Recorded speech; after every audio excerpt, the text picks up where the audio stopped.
Greetings, loyal viewers, and welcome to the first ever gargantuous game reviews.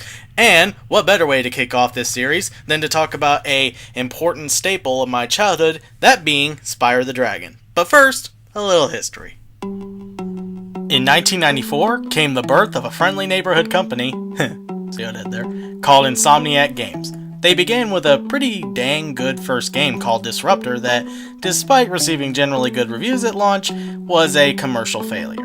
And so, the then and young small company, like so many that came out at the time, now already on the verge of bankruptcy, worked super hard on a game centered around an idea presented by Sony Computer Entertainment America CEO Mark Cerny in a bid to save the company's future. And that game was the new kid on the then 3D platforming block named Spyro the Dragon. I've talked a bit before, at least on other sites, that I've had a long sentimental history with both Spyro and Crash Bandicoot. With Spyro reaching his 20-year anniversary in September, I thought it would be a perfect time to look back on the franchise to see if it still holds up, especially with the Reignited Trilogy coming out the same month on September, no less. So, no use kicking things off or something, I don't know. Let's go ahead and take a look at Spyro the Dragon.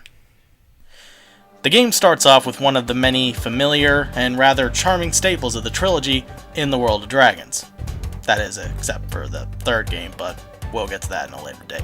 Followed by one of the game's very few cutscenes, which is done more like an awkward Hollywood film shoot, which, yeah, even Insomniac admitted years later that this was just out of a last-minute attempt to both stand out and to possibly make the kids laugh. Stand out, yes. Make kids laugh, not so much. Anyways, one dragon, like a friggin' jackass, decides to mock the game's main antagonist, Nasty Nork, to a point where he encapsulates all of them into stone, that is, except for our main hero, Spyro, who must now explore the many worlds in order to free him. And thus, the journey begins. God, I love these staples. The game starts you off in the first homeworld named Artisans, where, after freeing the very first dragon of the game, he tells you that in order to progress the next world, Peacekeepers, you need to free at least 10 other dragons in order to do so. From here, you quickly get an idea of how the game's controls work. Obviously, this game is a 3D platformer, but with a few things that do definitely make it stand out from your usual 3D platformer of the time, and that really does come down to the fact that you are, in fact, playing a dragon. And as such, you can do a lot of the basic things that dragons can do in this. These things include charging, spewing fire, and of course, flying. In fact, fun trivia, Insomniac actually got a real NASA rocket pilot of the time to test the game's flying mechanics to make sure it was as authentic and fun as it could be. And for the most part, I'd say it works pretty well. It's fast, flowing, and the open environments, like really big and open environments for the time, as well as the camera work make this game a lot of fun to use most of the time. Just make sure you're not playing the Japanese version of the game. The few of you out there that have. If there's one thing that most gamers can't really fault this game for too much, and keep in mind this is the first game, is that while a lot of these mechanics were still being established for the first game, and granted would be polished a lot better with the sequels, what's still here was done in a way that still helped this game stand out on its own, and as a result, it's still a lot of fun to play. Anyways, free 10 dragons, grab plenty of gems, both from charging and or frying enemies and of course picking them up off the ground, or in some cases, charging these chests, whether it be made out of wood or of course metal. With the metal ones, you definitely gotta charge them. The thing that makes picking up treasure in this game feel so good is that they're all being quickly picked up and brought to you by your little hit point detector and little buddy, Sparks the Dragonfly. I mean, seriously, never has picking up a crap ton of treasure felt so good in a platformer. The only downside to that is that if you get hit 3 times, he's gone for good. Well, mostly. Not only leaving you vulnerable to a final blow from the environmental hazards or an enemy, but it also makes picking up the treasure a lot more tedious. Okay, not Bubsy 3D levels of tedious, bleh, but still. Thankfully, there is an easy way to fix this. You see these little critters like these little sheep running around here? All you have to do is charge or flame them to get butterflies, and which is used to replenish Spark's health. It's simple and effective. You also have to chase down and fry these egg thieves who have stolen dragon eggs, which, yeah, the dragon eggs in this feel more like a last-minute addition to pad the game's content out. but really they are hardly amount to much. And you might be thinking, how do I know this exactly? Well, for one thing, there's only one hub world in the whole game that requires you to collect a certain amount to progress, and if that wasn't enough, after you've collected all of them prior to progressing to the fourth hub world called Beastmakers, there's no more of them to collect from then on. So essentially, they just come off as kind of meaningless additions to pad the game's length out, as I've said earlier. Getting back to the game. In order to get more to progress, you walk through these archways known as portals to specific levels.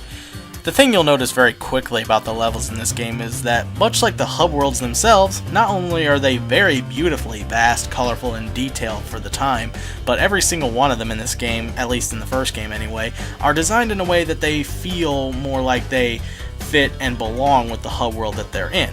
And in many ways, that's both kind of a pro and a con. The pro is that because these levels belong more naturally to the hub worlds that they're in, it makes the worlds feel a lot bigger and varied in the right ways than they actually are. It's kind of like the many different rides you ride at a specific section of a theme park like Universal Orlando or Kings Island. However, that's also kind of a con because some of the levels in this game essentially just feel like an extended area taken from the hub world and made its own thing. A few examples of these would be levels like Stonehill, Dry Canyon, and Terrace Village, just to name a few, all feeling way too similar to the hub world that they come off as a little too, I don't want to say bland, but definitely not as memorable or unique. Now don't get me wrong, I really like the idea, and in many cases it works fine for what it is, but I feel as though in execution some of these levels just needed a bit more work in order to make them stand out a bit more. And speaking of variety, now don't get me wrong, I get that this was still only made by a small development team, at least at the time, but like the level designs themselves, the dragons themselves are further proof that this was done by a small number of developers. In fact, weirdly enough, the dragons were all done by a single animator, which, not to sound rude, that was in fact impressive for the time, but nowadays it just comes across as incredibly obvious. Example, some will give you hints or clues that honestly you'll probably have already figured out by now, while a good chunk of them will simply say the one line that's practically become a meme at this point. Don't believe me? Watch. Thank you for releasing me. Thank you for releasing me. Thank you for releasing me. Thank you for your pointlessness. Hell, there's even one dragon that just simply says this. Spyro, it's great to see you, but I've got to go. Gee, thanks, asshole. Anyways, the rest of the game mostly plays out the same from here. Charge or roast enemies, grab treasure, free dragons, get the dragon eggs, play the flight stages, which I'll get to those in a minute, and of course, confront the bosses. Now up to this point, many of the issues that I have with this game are more minor problems than anything. Really, up to this point, the game, for the most part, has still been really fun. But then we get to the quote-unquote boss battles. Oh, and it's not because they're too hard or stupidly broken. On the contrary, they're way too damn easy. I mean, seriously, even as a little inexperienced kid when I first played this game, I easily fried these bastards in a matter of seconds. I suppose the only plus is that unless you're going for a 100% completion, that they can be skipped if you choose the option. But then again, with how easy this game is, why would you not go for the 100% completion? Among my other least favorite levels, at least in this game in particular, are also the flight stages, which, while they're not nearly as bad as the boss levels, they're mostly just kinda okay in this. They play well, and they do add a layer of uniqueness to the franchise that, like everything else, would be, in fact, improved much better with the sequels. And while they're not super easy like the boss levels, there is one particular one that presents itself with a sort of different issue in of itself, which is that, you may ask, Wild Flight. Now I know what you might be thinking right now, oh, but how can that possibly be bad? 2 words, the layout. The layout of the targets in this game, in this level I mean, is not only the worst in the entire game, but probably among the worst in the entire trilogy, if I'm being completely honest. If you want a good example of what I'm talking about, take a look at this. Need I say more? Anyways, after you've collected enough gems, eggs, and dragons, which kind of sounds like a discount D&D game the more I think about it, you finally enter Nasty's world, and after completing 2 more levels, with one that once again just feels and looks more like an extended section of the hub that you're in, you finally fight Nasty Nork, who is pretty much just as, if not even more pathetic than the rest, Anyway, after that, after another cutscene, we get to the iconic Trilogy end credits with that friggin' awesome end credits track.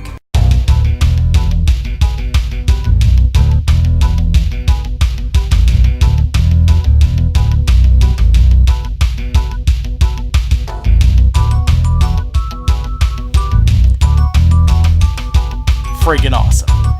Also telling us that apparently no sheep were harmed during the making of this game. You might want to tell this sheep that just to be safe. Anyways, after that, you go back to the hub world again, where you free another dragon who tells you, well... I believe this is Nasty's treasure hoard, but the gate will not open until you have found everything in the Dragon Kingdom. Come back when you have reached 100%. Yeah, that. And so you do just that. And thus you enter what is actually a pretty fun final level. That's honestly the one thing that I can give this game credit for that Spyro 2 was kinda lacking, and I'll get to that one when I get to that one. And that is incentivizing players to complete the game 100%. After collecting your bountiful treasure, you leave to enter the final cutscene of the game that ends on this. Uh-oh. Here we go again! Yeah, because that worked so well last time. And then the end credits again. Not that I'm complaining. Getting to hear that track again is always good by me. And that's the end. So, with some of the criticisms, even major ones I might add, that I've given to this game, you probably think at this point that I must really not like this game. And no, I do like this game a lot. I still have a lot of fun playing this even as an adult. It's just now that I am an adult and a more experienced gamer, this game just has a few shortcomings that hold it back compared to its sequels. In fact, you know that theme park comparison that I gave earlier?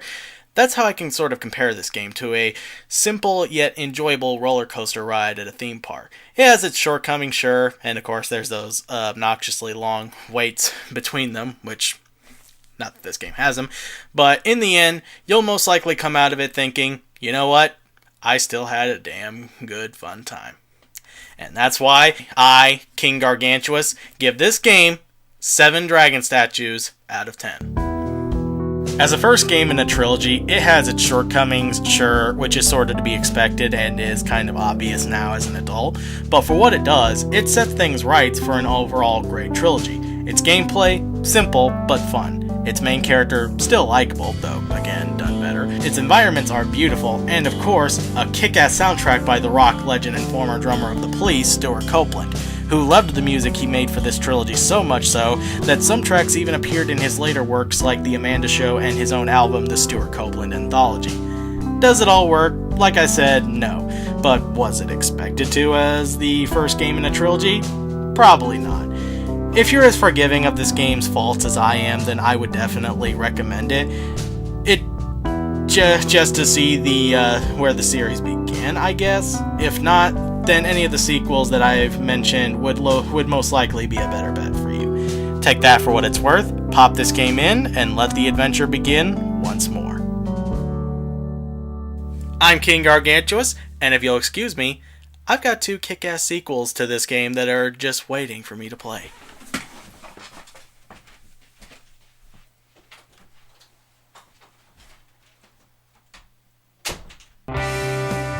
Hey guys, thanks for watching. Be sure to subscribe to me if you want to see more videos like this. Follow me on Twitter at King Gargantuous if you want to know what I'm up to. And if you want to support videos like this plus the many other ideas that I have in the near future, be sure to support me on patreon.com/KingGargantuous. Thanks again guys, and I'll see you all next time.